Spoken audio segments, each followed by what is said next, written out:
Em 485 a.C., quando conquistada pelos babilônios, Israel era uma terra árida, onde os poucos camponeses que a habitavam davam duro para sobreviver. Esta era a terra que Deus havia prometido para Abraão, Isaque e Jacó, e aos seus descendentes para sempre. Toda a terra que você está vendo, darei a você, Abraão, e a sua descendência para sempre. A terra não poderá ser vendida definitivamente, porque ela é minha. O povo que orgulhosamente habitava a terra prometida foi dizimado, espalhado e levado à Babilônia, onde passou 70 anos, conforme predito por Jeremias. Toda esta terra se tornará uma ruína desolada, e vocês estarão sujeitos ao rei da Babilônia durante 70 anos.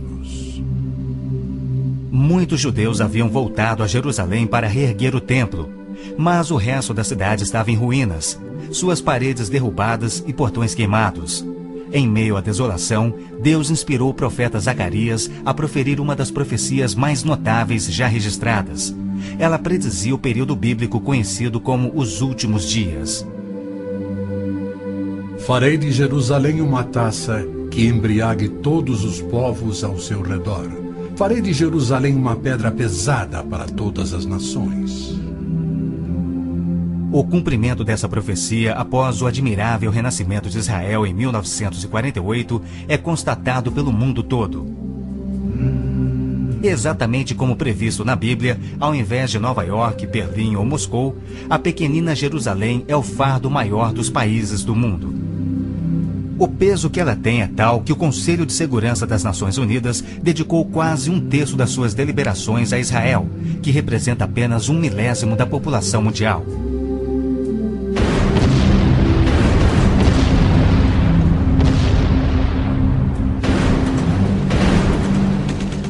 Jerusalém não seria o problema número 1 das Nações Unidas se a nação de Israel fosse facilmente intimidada, mas os seus militares são os melhores do mundo. Naquele dia farei que os líderes de Judá sejam semelhantes a um braseiro. Eles consumirão todos os povos ao redor. O Senhor protegerá os que vivem em Jerusalém.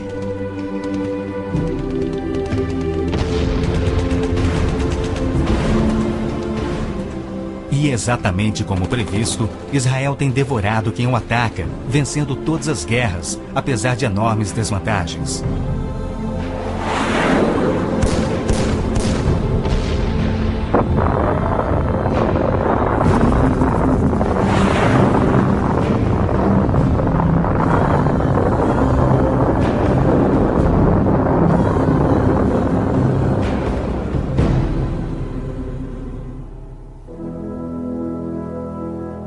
O anjo Gabriel revelou a Daniel que Jerusalém seria reconstruída e que após 483 anos viria o Messias. E que seu próprio povo, o povo de Israel, o rejeitaria e o crucificaria. Que a cidade e o templo ficariam outra vez em ruínas. E foi assim que aconteceu. Depois o ungido será morto e já não haverá lugar para ele. A cidade e o lugar santo, o templo, serão destruídos pelo povo do governante que virá. Jesus entrou em Jerusalém no dia exato da profecia. Foi aclamado como Messias e depois rejeitado. Jesus mesmo profetizou: Eu lhes garanto que não ficará aqui pedra sobre pedra. Serão todas derrubadas. E serão levados como prisioneiros para todas as nações. No ano 70 DC, exatamente como Cristo previu, os exércitos romanos, sob Tito, saquearam Jerusalém, derrubaram o templo de Herodes e não deixaram pedra sobre pedra. Mais de 1 milhão de judeus foram mortos e o remanescente espalhado pelas nações. Vocês serão desarraigados da terra em que estão entrando para dela tomar posse. Então o Senhor os espalhará pelas nações, de um lado ao outro da terra. Os profetas de Israel também previram o antissemitismo, que perseguiria os judeus por toda parte. Vocês serão motivo de horror e objeto de zombaria e de riso para todas as nações. Espalhados entre as nações, os judeus têm sido odiados, perseguidos e mortos como nenhum outro povo, enquanto a estéril terra de Israel permaneceu de luto. Após sua visita em 1867, o escritor Mark Twain escreveu: Belém, a terra em que os anjos cantaram não é habitada por criatura alguma. A Palestina se recobre de pano de saco e cinzas, desolada e sem beleza.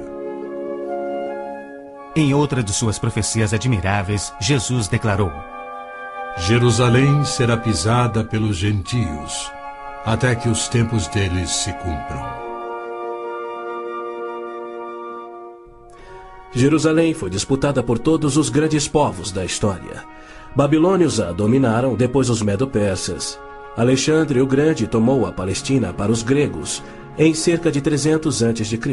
Depois foram os egípcios, seguidos pelos assírios e então os romanos. Invasores islâmicos se apoderaram dela, mas foram depostos nas cruzadas. Mais tarde, os mamelucos islâmicos do Egito a tomaram. Depois, os turcos otomanos reinaram por 4 séculos. E ao longo destes séculos, os judeus ali viveram e sofreram.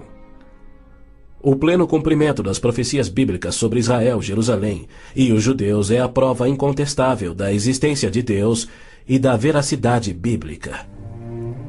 Muitos pensam que as cruzadas católicas libertaram a Terra Santa para os judeus, quando, na verdade, massacraram os judeus e tomaram a terra para a Igreja Católica. O Papa Urbano II, que organizou a primeira cruzada, desafiou seus seguidores a seguirem a estrada para o Santo Sepulcro, tomando a terra daquela raça malvada e sujeitando-a ao seu domínio.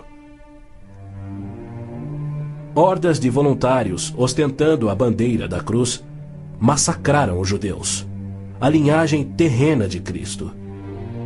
Isso por todo o trajeto a Jerusalém. O líder da cruzada, Godofredo de Bouillon, jurou que se vingaria pelo sangue de Cristo, matando até o último dos judeus.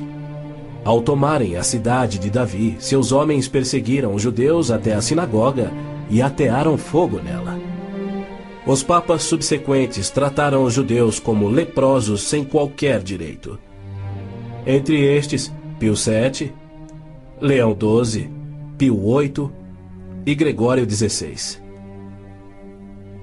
O abuso de Hitler contra os judeus alemães antes da Segunda Guerra descortinou um antissemitismo fervilhante que se estendeu por todo o mundo. Ao navio transatlântico St. Louis, abarrotado com 1.100 refugiados judeus, foi negado acesso a todos os portos nas Américas do Sul, Central e do Norte. 700 destes tinham vistos de imigração para os Estados Unidos, porém o presidente Roosevelt os enviou de volta para morrerem nos fornos de Hitler.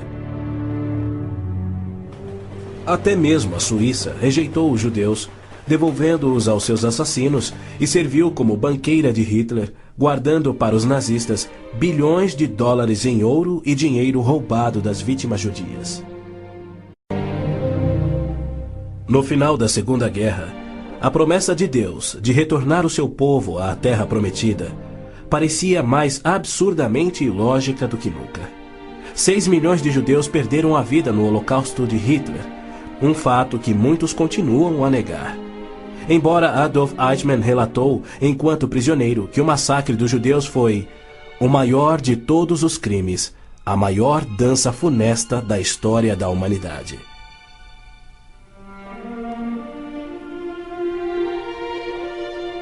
E o mais incrível é que, após a guerra, centenas dos esqueléticos sobreviventes, libertados dos campos de extermínio, foram mortos em toda a Europa. Porém, Deus não esquecera das suas promessas. De 1945 a 1948, apesar de um cruel bloqueio naval inglês, 10 navios antigos contrabandearam 70 mil sobreviventes do Holocausto para dentro da Terra Prometida. Nas palavras de um dos sobreviventes, os velhos navios e a frota britânica eram ameaças menores que a vida na Europa. Pela primeira vez em anos tínhamos um propósito: a criação de um Estado judeu. Milhões de judeus têm voltado a Israel oriundos de mais de 100 países. A existência de Israel hoje, na Terra Prometida, é incontestavelmente uma obra de Deus. Vejam, eu os trarei da terra do norte e os reunirei dos confins da terra. Aquele que dispersou Israel o reunirá. Em novembro de 1947, as Nações Unidas adotaram a sua Resolução 181. Ela dividia a Palestina, dando 18% aos judeus e 82% aos árabes. E tornou Jerusalém uma cidade internacional que, conforme o Vaticano também insistiu, nunca poderia ter domínio judeu. O mundo árabe rejeitou esta resolução e exigiu toda a Palestina. Até hoje, nenhum mapa árabe admite a existência de Israel.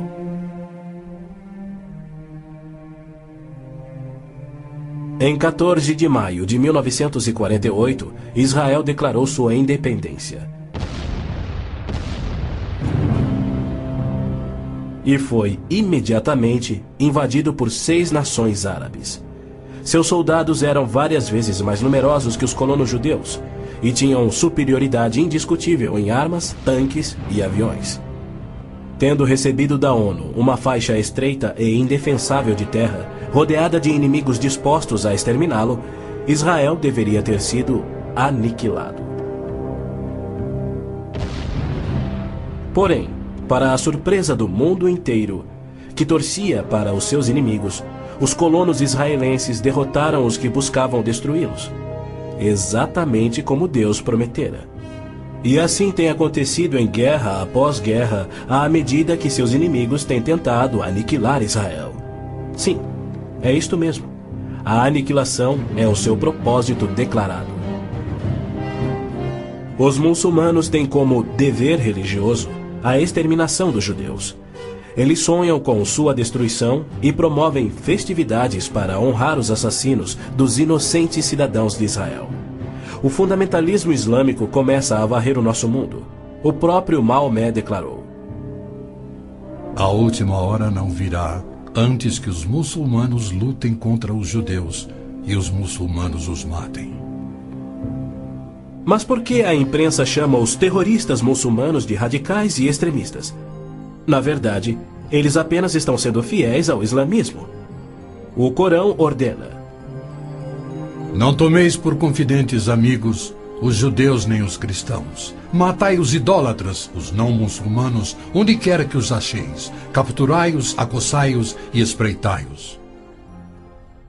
Líderes muçulmanos, religiosos e políticos ameaçam os judeus como fazia Hitler na TV, pelo rádio e alto-falantes nas ruas e nas mesquitas.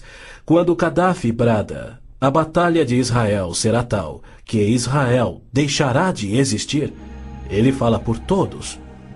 O extermínio de Israel é transmitido aos muçulmanos desde o aleitamento. Um ministro da educação da Síria escreveu: O ódio com que doutrinamos as mentes dos nossos filhos desde o parto é sagrado. Um livro-texto de adolescentes egípcios declara: Israel não viverá se os árabes forem firmes no seu ódio. E um livro de pré-adolescentes diz: Os árabes não desistem de trabalhar em prol do extermínio de Israel. É uma loucura Israel tentar firmar acordos de paz com inimigos como estes, mas a pressão mundial o obriga a isto. Na Guerra de Yom Kippur de 1973, milhares de tanques atravessaram simultaneamente o Sinai, oriundos do Egito, e descendo o Golã a partir da Síria num ataque surpresa cuidadosamente orquestrado. As forças militares de Israel estavam todas de licença, celebrando a mais sagrada de suas festas religiosas, levando, portanto, 3 dias para que se mobilizassem. 300 mil israelenses enfrentaram 1,2 milhões de árabes. Escapando por um fio da derrota, Israel sofreu pesadas baixas. Mas, em cumprimento incontestável da admirável profecia de Zacarias, de que as tropas judias seriam como fogo que consumiria as nações vizinhas, Israel expulsou os seus inimigos. Em retaliação por ter se defendido, 61 nações romperam relações diplomáticas com Israel, enquanto nenhuma nação repreendeu os árabes por seu ataque surpresa. Este tenso e custoso estado de alerta de Israel tem sido manipulado de modo a acusá-lo de perpetrador de violência infundada contra vizinhos amantes da paz. O antissemitismo é uma força motriz da mídia mundial, que é muito influenciada pelo dinheiro do petróleo. Não se veicula nenhuma crítica aos árabes e suas repetidas ameaças de extinção de Israel. Quando Israel deportou 400 terroristas do Hamas e do Jihad Islâmico por terem matado e mutilado centenas de seus civis, foi criticado pela mídia internacional e censurado pelas Nações Unidas. Mas quando o Kuwait deportou 300 mil palestinos, em sua maioria civis inocentes, a mídia fez pouco caso e as Nações Unidas ignoraram o fato. As Nações Unidas são flagrantemente pró-árabes e contra Israel. As chamadas Forças de Paz das Nações Unidas no Líbano abrigaram terroristas da OLP, ofereceram suas instalações para treinar terroristas, forneceram equipamento militar e auxiliaram as equipes de terroristas a caminho de atacarem Israel. Quando Israel se viu pressionado a ponto de invadir o sul do Líbano para expulsar a OLP, descobriu na área das Nações Unidas estoques suficientes de armamentos para sustentarem uma invasão de 1 milhão de homens. E a maioria, incrivelmente, era avançada demais para ser operada pela OLP e era obviamente destinada a uma invasão soviética. A ONU já condenou Israel mais de 370 vezes por ter se defendido, porém nunca condenou os terroristas ou os seus agressores. 2 anos após a Olimpíada de Munique, em que a OLP assassinou 11 atletas israelenses, Arafat, o seu líder, foi convidado para falar na Assembleia Geral da ONU. E foi recebido como herói, embora clamasse pela extinção de Israel.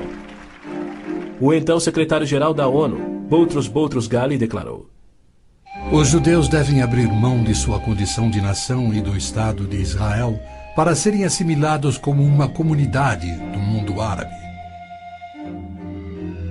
O Domo da Rocha, no cume do Monte Moriá, está situado no coração de Jerusalém. Esta edificação de 141 mil metros quadrados inspira paixões tão explosivas que pode ser o estopim da Terceira Guerra Mundial a qualquer instante. Foi ali que Abraão obedientemente construiu um altar e colocou sobre ele o seu filho Isaque, disposto a oferecê-lo como sacrifício a Deus. Mas Deus o impediu e proveu um carneiro para substituir a Isaque. 900 anos mais tarde, há cerca de 3.000 anos, o rei Davi comprou aquele terreno santo de Araúna, o Jebuseu, para poder edificar ali um altar a seu Deus. E foi ali que Salomão construiu o primeiro templo. Do templo judeu, destruído por 2 vezes, não resta nada. Em seu lugar se ergue o Domo da Rocha, um imenso monumento ao deus islâmico da lua, o antissemita Alá.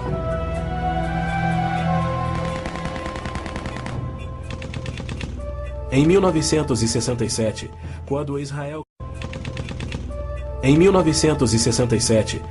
Israel capturou o leste de Jerusalém e junto com ele o Monte do Templo, isto parecia contradizer a profecia de Cristo de que Jerusalém seria pisoteada pelos gentios até a sua vinda. Mas, incrivelmente, Israel imediatamente devolveu o Monte do Templo aos cuidados do rei Hussein da Jordânia. Este, por sua vez, o confiou a Yasser Arafat e a sua OLP em 1994. Assim, o coração de Jerusalém está nas mãos de gentios e as nações dos gentios de todo o mundo exigem o controle.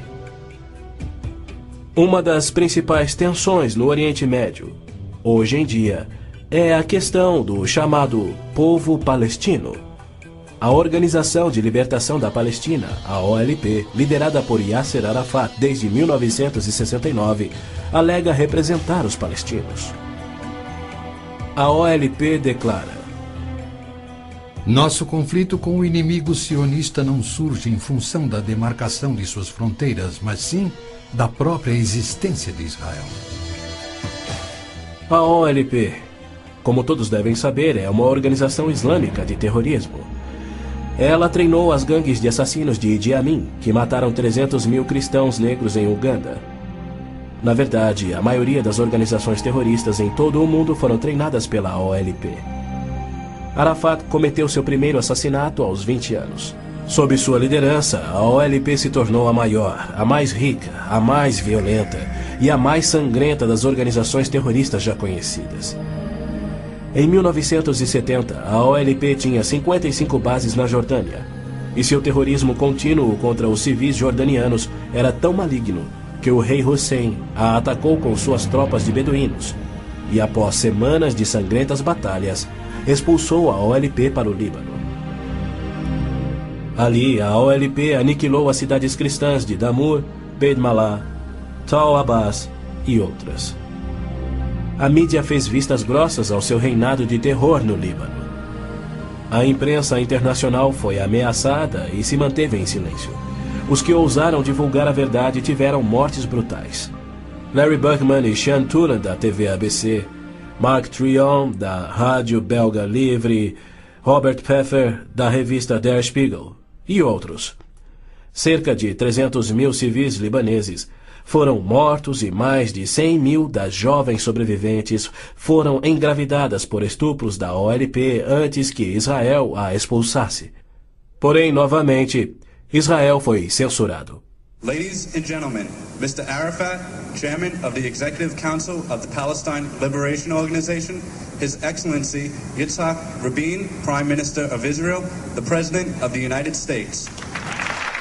Quaisquer tratados de paz com a OLP têm como propósito único enganar Israel. O modelo que os muçulmanos seguem hoje foi dado por Maomé. Em 628, ele firmou um tratado de paz de 10 anos com sua tribo Quraysh, em Meca. 2 anos mais tarde, ele atacou Meca, matando os homens e escravizando as mulheres e crianças. Arafat declarou publicamente: Em nome de Alá, eu não considero o acordo de paz entre a OLP e Israel mais do que o acordo assinado entre nosso profeta Maomé e a tribo Quraysh.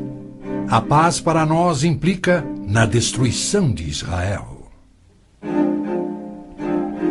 O primeiro passo é fingir a paz para ganhar territórios dentro de Israel, de onde possa lançar sua destruição final. Por incrível que pareça, Arafat e seus assassinos da OLP têm sido eximidos e celebrizados pela mídia mundial. Este criminoso, impiedoso e sadista recebeu um prêmio Nobel da Paz e é honrado como campeão da justiça em prol do oprimido povo palestino. Palestinos? Nunca houve palestino, seja povo, nação, língua, cultura, religião ou economia.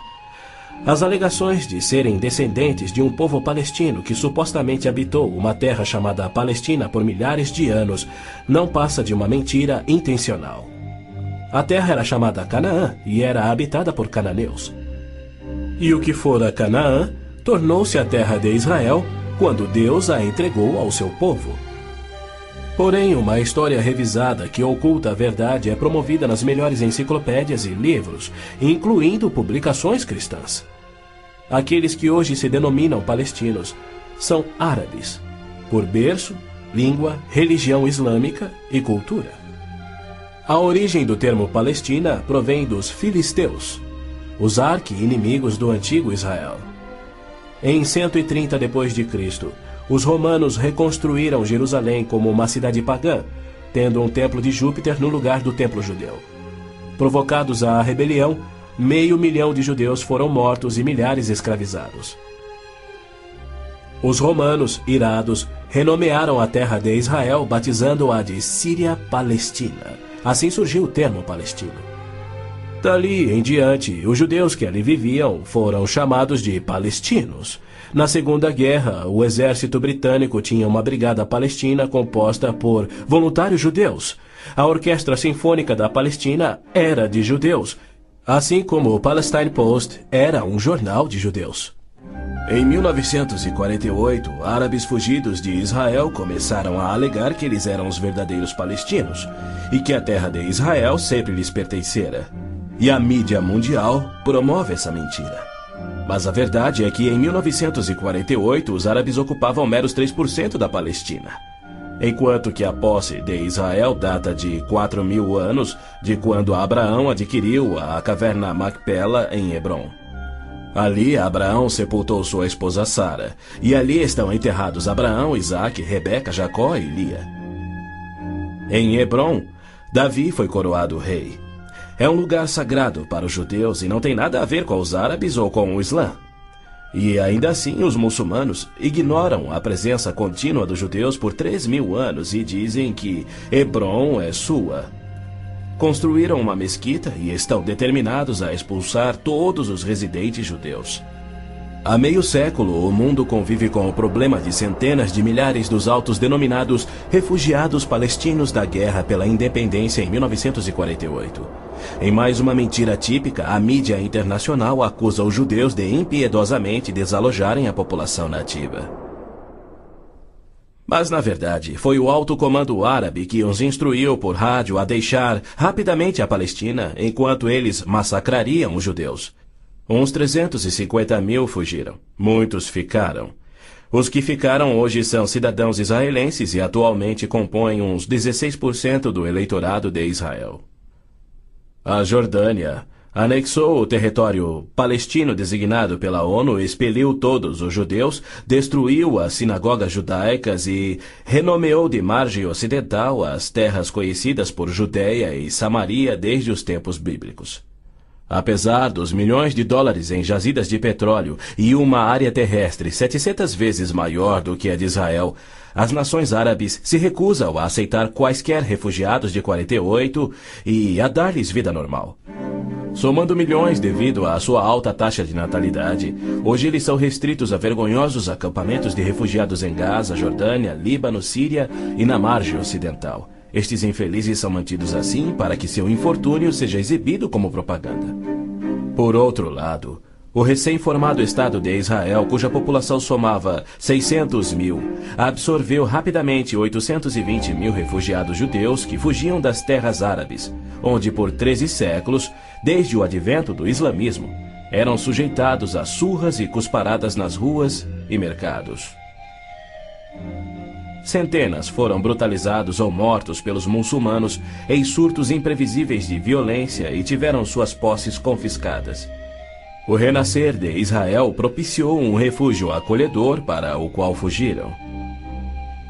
Israel já assimilou milhões de imigrantes.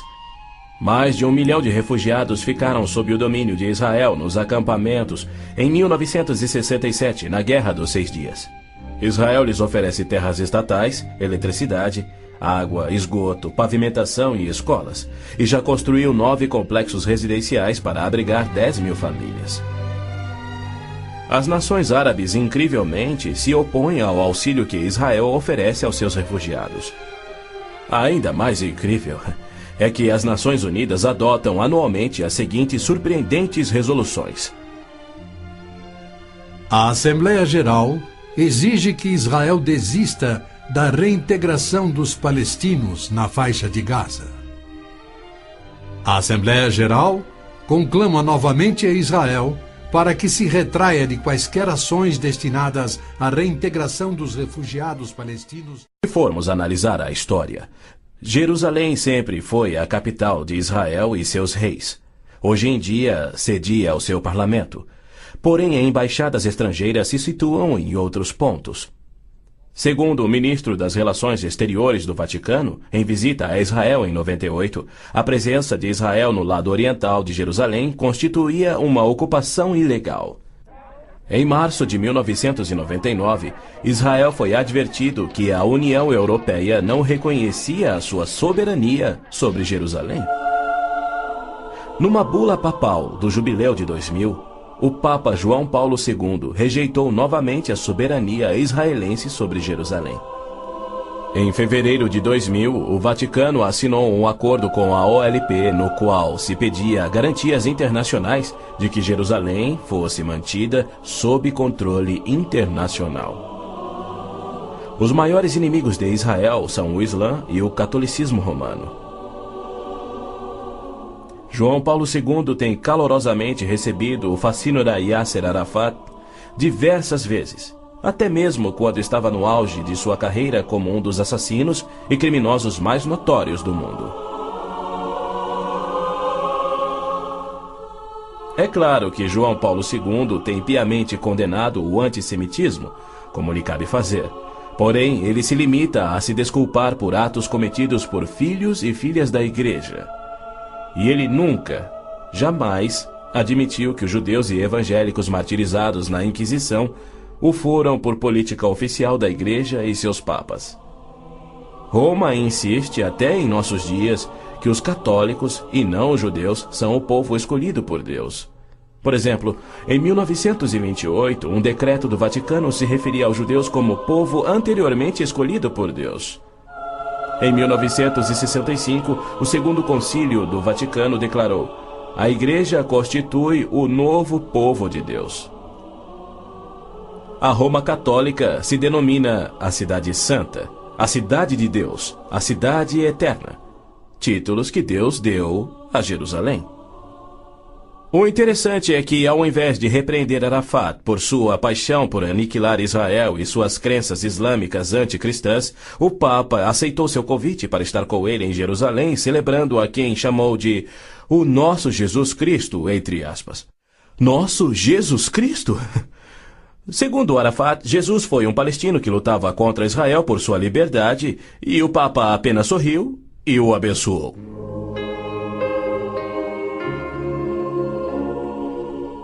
Os judeus culpam a Cristo e aos cristãos pelo antissemitismo do catolicismo romano. Mas o catolicismo, com seu falso evangelho de obras, sacramentos, purgatório e indulgências, não representa o cristianismo bíblico. Nenhum cristão verdadeiro poderia ser antissemita. Jesus foi um judeu. Inclusive, a Igreja Católica matou muito mais evangélicos do que judeus. O Papa Inocêncio III massacrou por completo a cidade de Béziers, na França. Morreram cerca de 60 mil cristãos albigenses. E segundo o Papa, foi o auge do seu papado. Os exércitos dos papas levaram um século para exterminar os albigenses e o mesmo destino foi imposto aos valdenses, huguenotes, husitas e outros. No massacre de São Bartolomeu foram chacinados 70 mil huguenotes, mais 200 mil foram mortos depois e 500 mil fugiram da França para salvar a vida. E como estes, há muitos outros exemplos. Hitler não assassinaria os 6 milhões de judeus se os séculos do antissemitismo romano não tivessem preparado o caminho. Em 26 de abril de 1933, Hitler relembrou aos representantes do Vaticano, Bispo Burney e Monsenhor Steinman, que por 15 séculos Roma considerara os judeus parasitas a serem exterminados, e que ele lhes oferecia uma solução final para o problema dos judeus. Antes de se tornar o Papa Pio XII, o cardeal Eugênio Pacelli, núncio papal da Alemanha, entregou dinheiro do Vaticano a Hitler para formar o partido nazista. Ao se tornar Papa, Pacelli enviou uma mensagem de apoio ao Führer. Ao ilustre Herr Adolf Hitler, Führer e chanceler do Reich alemão. É com grande prazer que recordamos os muitos anos passados na Alemanha como núncio apostólico, ocasião em que fizemos de tudo para estabelecer relações harmoniosas entre a Igreja e o Estado. Agora, suplicamos ainda mais fervorosamente para alcançarmos este alvo. Era 1939 e os abusos de Hitler, bem como suas intenções para os judeus, já eram conhecidos em todo o mundo.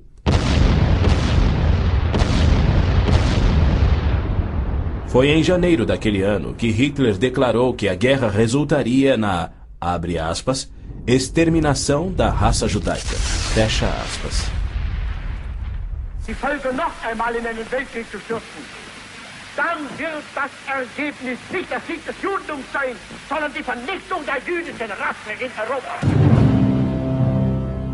Após 4 anos, em 22 de junho de 1943, enquanto pairava a fumaça de judeus incinerados nos céus da Europa, O Papa Pio XII, em contraposição à promessa de Deus, escreveu ao presidente Roosevelt tentando dissuadi-lo de tornar a Palestina em terra judia. Não existe precedente histórico para justificar o regresso de um povo a uma terra deixada 19 séculos antes. Se os hebreus desejam um lar, não seria muito difícil encontrar um território que lhes sirva melhor que a Palestina. Com o aumento da população judaica naquela região, graves novos problemas surgiriam. Sem precedente histórico, Deus o havia prometido. Pio XII nunca condenou o Holocausto em público. Tampouco buscou dissuadir Hitler do seu intento de aniquilar os judeus. Porém, ele se manifestou, de forma bem enfática, contra o regresso dos judeus à terra de Israel, que Deus lhes dera como herança eterna. Do mesmo modo, Pio X declarou em 1904: Não podemos reconhecer os judeus como povo. Em 1919, o cardeal Pietro Gasparri, secretário de Estado do Vaticano, escreveu: O perigo que mais nos amedronta é o da criação de um Estado judaico na Palestina. E quanto ao Islã, esta religião de violência tem sempre forçado conversões pela espada. Após a morte de Maomé, a maioria dos árabes abandonou o Islã, dando origem às famosas Guerras da Apostasia. Abu Bakr, o primeiro califa a suceder Maomé, matou dezenas de milhares de ex-muçulmanos buscando reimplantar o Islã. Até o início do século VIII, os ferozes guerreiros do Islã haviam tomado a maioria do Oriente Médio, muito da África e haviam quase conquistado a Europa. A violenta natureza do Islã é vista ainda hoje em multidões bradando "Allah é grande" e infligindo terror e morte sobre os não-muçulmanos. O Islã está por trás da maior parte do terrorismo no mundo. Hoje em dia, multidões muçulmanas periodicamente massacram milhares de cristãos, queimando e saqueando as suas terras.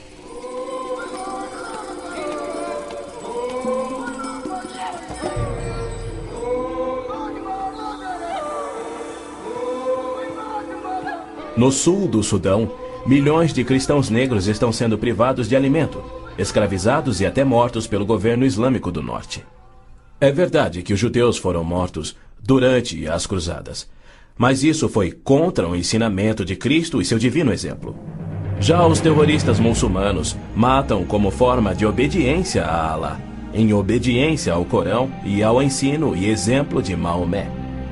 Qualquer estudioso muçulmano concordará ser o dever sagrado de todo muçulmano em todas as eras praticar guerra santa o quanto for possível para forçar o mundo inteiro à submissão ao Islã.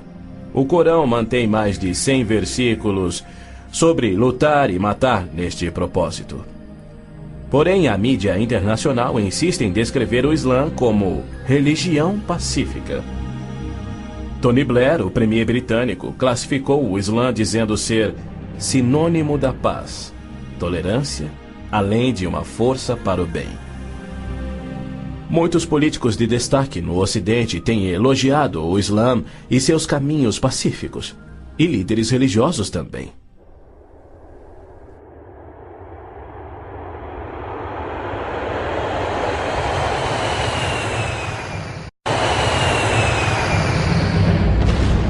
Os inusitados atos de guerra praticados por terroristas contra os Estados Unidos em setembro de 2001 resultaram em declarações de políticos que diziam ser necessário distinguir entre terrorismo causado por grupos extremistas, fanáticos, e a religião islâmica em si, que é pacífica. O escritor Tom Clancy disse que o Islã, como religião, não promove a violência.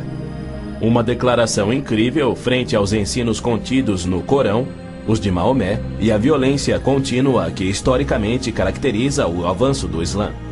Esta é a visão romântica do Islã que encoraja o terrorismo. Para esses criminosos, Arafat é a prova viva das recompensas conferidas aos que aspiram ao terrorismo. Ele é o mais vil e bem-sucedido terrorista da história. A OLP detinha o recorde do maior sequestro aéreo, 4 aeronaves numa única operação, apenas igualado em 2001. o maior número de reféns, 300 pessoas na mesma operação e outros recordes que se mantêm até hoje. O número de pessoas baleadas num aeroporto, o maior resgate pago, $5 milhões pagos pela Lufthansa. A maior diversidade de alvos, 40 aeronaves de passageiros civis, 5 navios de passageiros, 30 embaixadas ou missões diplomáticas, além de incontáveis fábricas, depósitos de combustível, etc, etc, etc. Ao invés de ser julgado como réu em corte internacional, assim como os nazistas e líderes sérvios, os sangrentos atos de Arafat atraíram a ONU, a União Europeia e incontáveis líderes políticos e religiosos para o seu lado contra Israel e lhe outorgaram o Prêmio Nobel da Paz. O que confere a pilotos habilidosos a coragem e o ímpeto de se apoderarem de jatos comerciais e arremetê-los contra edifícios civis ou militares. Ou outros que se suicidam explodindo ônibus em Tel Aviv. Somente uma coisa: a garantia islâmica do paraíso para os que morrem na jihad. Aos mártires, o Islã promete um palácio de marfim contendo 70 mansões, cada mansão contendo 70 casas e em cada casa uma cama com 70 lençóis. E em cada lençol uma linda virgem que recupera sua virgindade a cada vez que o mártir a possui. Lhe é prometido que o seu apetite para o sexo e alimento será igual ao de 100 homens. Os meninos muçulmanos ouvem essa promessa desde a infância. Ela lhes confere a coragem inconsequente que os faz treinar e executar ações terroristas suicidas para infligir morte e destruição sobre os chamados inimigos de Alá. Quando este mundo reconhecerá que o Islã é que é o culpado? E quando os muçulmanos que desprezam o terrorismo perceberão estarem seguindo uma religião terrorista, conforme a história comprova? Os muçulmanos têm continuamente se torturado, se combatido e se matado. Nos 8 anos de guerra entre o Irã e o Iraque, foram usados milhares de toneladas de gás venenoso e as mortes somaram mais do que as da Primeira Guerra Mundial. Nos territórios da OLP tomados de Israel, não há liberdade de consciência, de expressão, de religião ou de imprensa e nem voto democrático. E isto caracteriza todos os países islâmicos. Na Arábia Saudita, no berço do islamismo, não se admitem judeus. Cidadania é privilégio muçulmano. É vedada a construção de templos que não sejam islâmicos e, segundo a lei universal do islamismo, a pena de morte é oficial e é destinada ao muçulmano que se converte a qualquer outra religião. Não se pode carregar uma Bíblia nas ruas da Arábia Saudita ou realizar estudo bíblico em seu próprio lar. Mas o Islã é a religião que mais cresce no Ocidente. Na Inglaterra, congrega-se mais em mesquitas do que em templos cristãos. Da mesma forma, muitas mesquitas nos Estados Unidos têm contato com bases secretas de treinamento terrorista para que a Jihad faça da América um país islâmico. O Islã rejeita o Deus da Bíblia e nega a divindade de Cristo ou que ele morreu por nossos pecados, alegando que um discípulo sósia tomou o lugar de Cristo na cruz e que Cristo foi levado vivo ao céu e que deverá voltar a esta terra para morrer um dia. O cristianismo deve ser subjugado pela força. O Corão diz: matai os idólatras, os não muçulmanos. Onde quer que os acheis, espreitai-os. Combatei aqueles que não creem em Alá. Observem bem, assim é o Islã. Porém, segundo Robert Schuller, se ele voltasse daqui a 100 anos e descobrisse que seus descendentes eram muçulmanos, ele não se importaria. Ele pregou sua mensagem de Natal em 99 na grande mesquita de Damasco, segurando a mão do grão-mufti islâmico.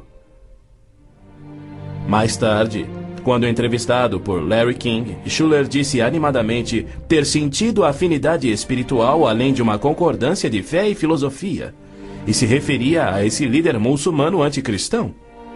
A Bíblia diz que Deus deu a terra prometida ao seu povo escolhido, os judeus.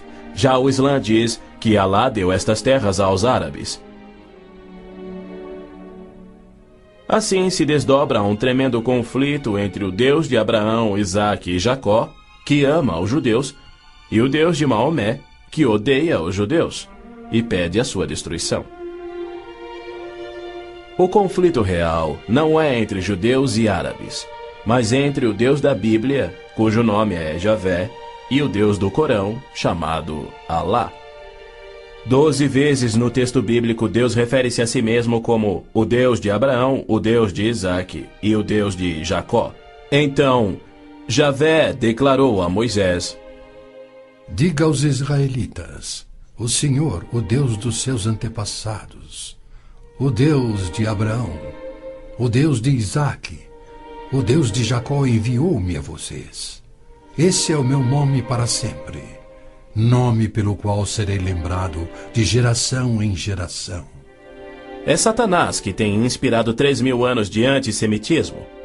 Se os judeus fossem destruídos, o Messias não poderia nascer. Mesmo após a vinda de Cristo, se Satanás destruísse os judeus, Javé seria um mentiroso, incapaz de cumprir sua promessa de restaurar a terra a Israel, para que dali Cristo reinasse no trono de Davi na sua segunda vinda. A integridade de Deus tem a ver com a sobrevivência de Israel. Embora não conste uma única vez no Corão, há mais de 800 menções de Jerusalém na Bíblia. Dela é dito repetidas vezes ser o local em que Javé, o Deus da Bíblia, estabeleceu o seu nome para sempre. Yasser Arafat alega que Jerusalém tem sido uma cidade árabe há milhares de anos, quando na realidade ela nunca o foi. Em julho de 1889, constou no jornal Pittsburgh Dispatch que, dos 40.000 habitantes de Jerusalém, 30.000 eram judeus e a maioria do restante era cristã. Quando Israel declarou sua independência em 1948, havia 100.000 judeus vivendo na Jerusalém antiga. Ela foi fundada há 3.000 anos por Davi, o grande rei de Israel, e se manteve uma cidade judia desde então. Não é à toa que mais de 40 vezes a Bíblia se refere a Jerusalém como sendo a cidade de Davi. Ali Deus estabeleceu o trono de Davi para sempre. E naquele trono, o Messias, descendente de Davi, deverá reinar sobre Israel e o mundo. O Senhor Deus lhe dará ao Messias o trono de seu pai Davi, e ele reinará para sempre sobre o povo de Jacó. Jerusalém é um cálice de tontear porque líderes mundiais rejeitam o Deus bíblico e seu plano de paz para Jerusalém e o mundo. A insistência do Vaticano e da ONU de que Jerusalém deve ser uma cidade internacional e dos muçulmanos que dizem que ela lhes pertence constituem desafios ao Deus de Abraão, Isaque e Jacó, assim como a paixão muçulmana pela destruição de Israel. As nações muçulmanas estão se armando com mísseis capazes de portar ogivas químicas e biológicas, além de nucleares. Certamente não são armas de defesa. Todo mundo sabe que tem um propósito único: chover morte e destruição sobre Israel. A Síria já fabricou milhares de ogivas químicas, tem vastos estoques de armas biológicas e triplicou seu poderio militar e aéreo desde a Guerra de Yom Kippur em 1973. Israel também tem armas nucleares, atualmente posicionadas em modernos submarinos, e certamente não seria vencido sem utilizá-los. Era a isto que Cristo se referia quando, numa surpreendente profecia que antevia os armamentos modernos, ele alertou sobre uma destruição tão incrível que, se ele não intervisse para interrompê-la, não restaria vida na Terra. E se aqueles dias não fossem abreviados, ninguém sobreviveria. Ninguém sobreviveria. O Armagedon é tema frequente nas profecias bíblicas. A Bíblia descreve com clareza os eventos que anteciparão o Armagedon. Milhões de judeus já voltaram a Israel depois de serem espalhados entre as nações. Eles reconstruíram Israel a partir do nada e sentem-se seguros com uma falsa paz. Com a progressão do processo dessa falsa paz, os árabes matam e queimam as casas dos árabes que suspeitam estar cooperando com Israel. Terroristas muçulmanos que matam judeus são honrados nos países árabes. Ruas e feriados recebem os seus nomes.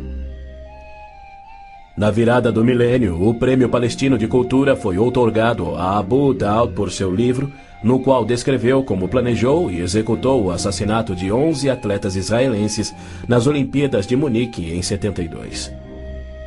Ainda assim, os israelenses seguem sonhando em alcançar a paz com aqueles que juraram exterminá-los. Logo a seguir, virá aquilo que Jeremias chamou de o tempo da angústia de Jacó.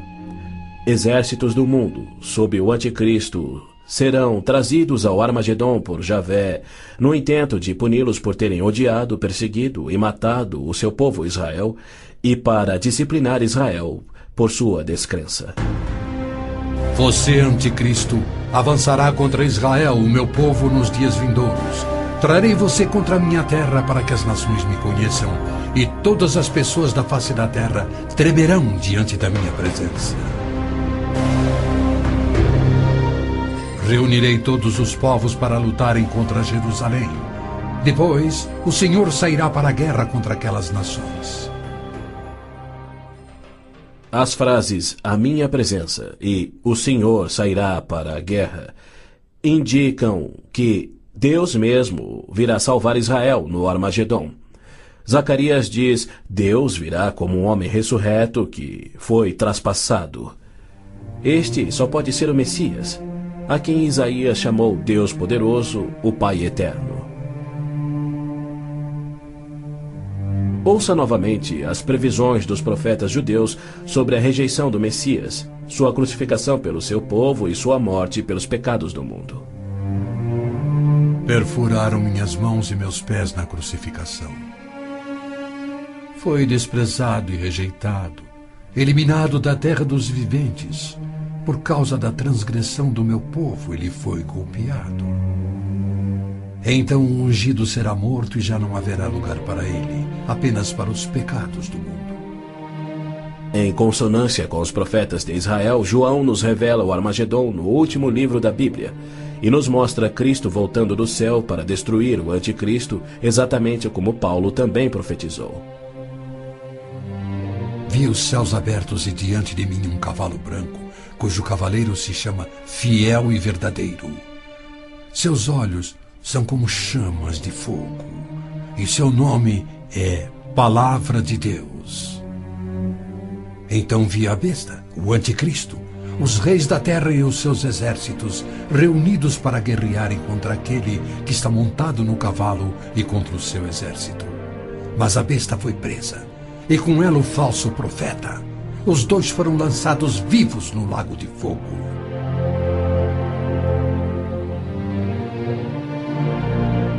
Antes do Armagedom, o anticristo irá confirmar um pacto de 7 anos, garantindo uma falsa paz entre árabes e judeus.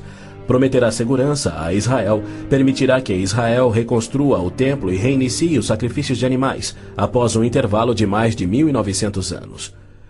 O anticristo quebrará seu pacto, cessará os sacrifícios, colocará sua imagem no templo, declarando ser Deus e exigindo ser adorado. Os que se recusarem morrerão. Com muitos ele fará uma aliança que durará uma semana. No meio da semana ele dará fim ao sacrifício e à oferta. Então será revelado o homem do pecado, chegando até a assentar-se no santuário de Deus, proclamando que ele mesmo é Deus. Foi-lhe dado poder para fazer que fossem mortos todos os que se recusassem a adorar a imagem. A que semana Gabriel se referia? Quando isso acontecerá? Ele disse a Daniel que após 70 semanas ou 490 anos, toda a profecia se cumpriria, Israel seria restaurado e jamais voltaria a desonrar a Deus. No final das primeiras 69 semanas de anos, ou seja, 483 anos, o Messias viria e seria morto. O tempo seria contado a partir da data em que o rei da Babilônia concedeu a autorização para a reconstrução de Jerusalém. A partir da promulgação do decreto que manda restaurar e reconstruir Jerusalém, até que o ungido, o líder, venha, haverá 7 semanas e 62 semanas. Neemias diz ter recebido autorização para a reconstrução de Jerusalém no mês de Nissan do 20º ano do rei Artaxerxes, ou seja, em 445 a.C. No domingo, 6 de abril de 32 DC, dia em que se completavam exatos 483 anos, hoje o chamado Domingo de Ramos, Jesus entrou em Jerusalém. Não num cavalo branco, conduzindo uma insurreição contra Roma, como os autoproclamados messias tentaram e os judeus queriam, mas num jumento, humildemente trazendo a salvação dos pecados, conforme Zacarias havia predito. Alegre-se muito, cidade de Sião. Exulte, Jerusalém. Eis que o seu rei vem a você, justo e vitorioso, humilde e montado num jumento, um jumentinho, cria de jumenta. Foi no dia 10 de Nissan, que era o dia em que os cordeiros pascais eram tirados do rebanho, que Jesus entrou em Jerusalém e apresentou ele mesmo ao seu povo. 4 dias mais tarde, quando Israel sacrificava os cordeiros, ele, o Cordeiro de Deus, cravado numa cruz, se entregou pelos pecados do mundo, cumprindo a profecia de Moisés. No 14º dia do mês, quando toda a comunidade de Israel irá sacrificar o cordeiro ao pôr do sol. É fato histórico indiscutível que Jesus entrou em Jerusalém num jumento no dia profetizado, foi aclamado como Messias, foi rejeitado por Israel e crucificado conforme os profetas haviam predito. Como resultado, foram postergados os planos que Deus tinha para Israel na 70ª semana de Daniel. Hoje vivemos na época que Cristo chamou de Tempos dos Gentios, pois Jerusalém é uma cidade internacional dominada por não-judeus. E Cristo tem construído a sua igreja, composta tanto por judeus quanto gentios que creem em seu nome. Somente quando esta igreja for arrebatada para os céus, conforme prometido por Cristo, é que terá início a 70ª semana de Daniel. Israel tem profundos problemas espirituais e morais, há hostilidade entre judeus religiosos e seculares e uma desilusão crescente com o judaísmo, especialmente entre a juventude. Israel sofre com drogas, pornografia, prostituição, juventude rebelde, estupros, roubos e assassinatos. Israel precisa se voltar em arrependimento para o Deus de Abraão, Isaque e Jacó. Mas os rabinos nada têm para oferecer aos pecadores arrependidos. Exatamente como Oséias profetizou, eles não fazem sacrifícios pelo pecado há 1900 anos, pois não têm um templo. Pois os israelitas viverão muitos dias sem rei e sem líder, sem sacrifício. Foi Deus quem profetizou essa condição. Por que ele permitiria que seu povo escolhido ficasse sem sacerdócio e sem templo no qual oferecer os sacrifícios pelos pecados que ele havia ordenado? Isso só faz sentido se o sacrifício de Cristo na cruz cumpriu todos os sacrifícios do Velho Testamento que já não são mais necessários. Caso contrário, Deus abandonou o seu próprio povo e todo o mundo sem recurso para o pecado. E isso ele nunca faria. As escrituras hebraicas contêm mais de 300 profecias, indicando quando e onde o Messias nasceria e como reconhecê-lo quando ele viesse. Cada uma destas foi especificamente cumprida ao pé da letra na vida, morte e ressurreição de Jesus de Nazaré. Se ele não for o Messias, então não existe o Messias. Pois foi Cristo que no dia exato, revelado pelo anjo Gabriel a Daniel, entrou em Jerusalém num jumento, foi aclamado Messias, depois rejeitado e crucificado conforme profetizado. Segundo as escrituras do próprio povo de Israel, aqueles que esperam a primeira vinda do Messias já estão atrasados em 1900 anos. A única esperança de Israel está na sua segunda vinda, e podemos ter certeza de que, havendo gerado a nação de Israel, Deus irá cumprir o seu propósito. Havendo gerado a nação de Israel, Deus irá cumprir o seu propósito. Pois ele declara: Pode uma nação nascer? Acaso faço chegar a hora do parto e não faço nascer, diz o Senhor? Acaso fecho o ventre? Tragicamente, muitos judeus só crerão no seu Messias no Armagedon. Quando Javé aparecer em pessoa para salvar Israel da destruição pelos exércitos, eles reconhecerão finalmente ser o Messias, aquele que foi traspassado e morto pelos seus pecados e que ressuscitou como o próprio Messias predito pelos seus profetas, a quem rejeitaram. Então todos os judeus ainda vivos irão crer. Mas para todos aqueles, judeus e gentios, que morrerem sem crer nele, tragicamente não restará esperança.